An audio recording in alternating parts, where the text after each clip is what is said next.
All right, Nellie, I want to show you another disengagement game.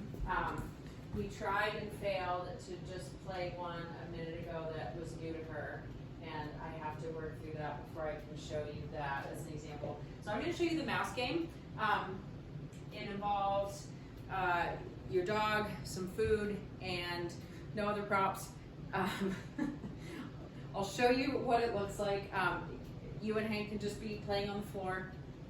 Sometimes we play on a bit boundary, but I don't think you have boundary games yet, and I'll show you some of the stuff to work on with that in the future. But break, to start out with, basically I'm just gonna put some food on the floor here so she can see it, but I don't want her to just dive after it and eat it. I want her to show a little self-control. Good girl, get it. Oh, right over there, right over there. So what I'm looking for is her not mugging my hand, scratching my hand, shoving her nose on my hand, trying to eat the food the second I put it down. If she shows some self-control, go get it.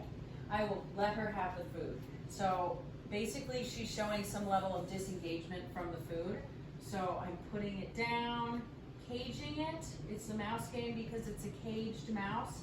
If she goes for it, I'm just gonna cage it. Okay, and then I'm gonna let her, go get it, go get it. I'm either gonna flick it to her or just let her come into it and get it after she shows a little self-control. Sometimes I'll put multiple pieces down. That's kind of higher level. What you might see, good girl, and I'm gonna feed to where she's at. What you might see with Hank is him, initially the back off might be him taking a step back. It might be him, good girl. It might be him just stopping, scratching at your hand.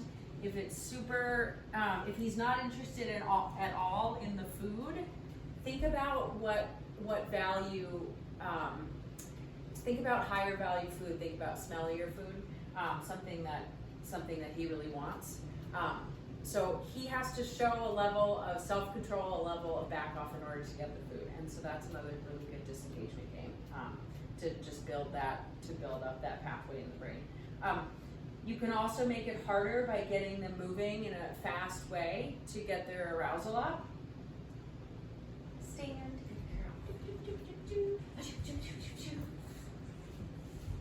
Okay, so that was a little harder for her. She immediately kind of nosed into my hand and then covered it. I covered the food. As soon as she backed off from me, she gets the food. So that's the mouse game. Another fun disengagement one, and have a play at home with those. So, okay, to your bed. Right to your bed. You got stuck, huh?